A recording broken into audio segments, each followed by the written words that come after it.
ඉතින් වීඩියෝ එක පටන් ගන්න කලින් මම පොඩි ඉල්ලීමක් කරනවා. මම මේ වීඩියෝ එක හදන්න විස්තර හොයාගෙන තනියම එඩිට් කරලා ඔයාලට දෙන්න පුංචි මහන්සියක් දරනවා.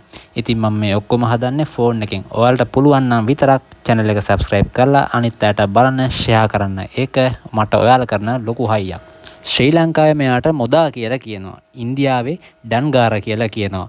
තායිලන්තේ ප්ලාකපොන් කාවෝ කියලා කියනවා. පිලිපීනයේ බුල්ගන් කියලා කියනවා. ඉන්දුනීසියාවේ ටෙලප් කියලා කියනවා. ඒ වගේම ඕස්ට්‍රේලියාවේ බැරමුණ්ඩි කියලා කියනවා. බැරමුණ්ඩි කියලා ලංකාවෙත් කියනවා.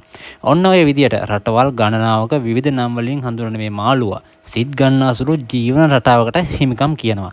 ඒ කියන්නේ මෙයාට මිරිදිය, කිවුල්දිය සහ කරදිය කියන ජලතලයන් තුනේම ජීවත් වෙන්න පුළුවන්.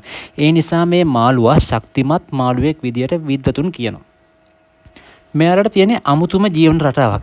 ඒ කියන්නේ මෙයාලා කෑම හොයාගෙන මිරිදිය පරිසරයට එනවා. ඊට පස්සේ ලैंगिක පරිණතය සිද්ධ වෙන්නේ කලපු සහ ගංගා මෝය වගේ තැන්වලදී. ඊට පස්සේ මෙයාලා ආයෙමත් බිත්තර දාන්න මුහුදට යනවා. බිත්තර දාලා දවසකට විතර පස්සේ පැටව් එනවා. ඉතින් එයාලා දවස් දෙකක් විතර යනකම් කන්නේ තමන්ගෙම බිත්තරවල තියෙන ආහාර.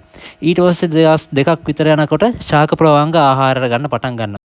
ඒ කියන්නේ මෙයාලගේ මුල් කාලය ශාක භක්ෂක. ටික දවසකට පස්සේ සත්ව ප්ලවංගත් ටික ටික කන්න පටන් ගන්නවා. දැන් ටික ටික මෙයාලා සර්ව භක්ෂක ජීවන රටාවකට තමයි හුරු වෙන්නේ.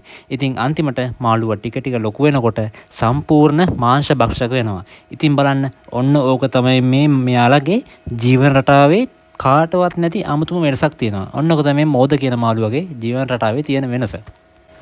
ඉතින් මම අද ඔයාලට හඳුන්වලා දුන්නේ මේ මොදා එහෙම නැත්නම් බැරමුණ්ඩි කියන මාළුව ගැන විස්තර ටිකක්. ඉතින් මම තව ඉස්සරහට ඔයාලට මේ වගේ තව එක එක විවිධ වර්ගයේ මස්සයින් ගැන විස්තර අරන් එනවා. ඉතින් අදට මේ වීඩියෝ එක මෙතන නතර කරනවා. ඔයාලා හැමෝටම සුබ දවසක්. ජය වේවා.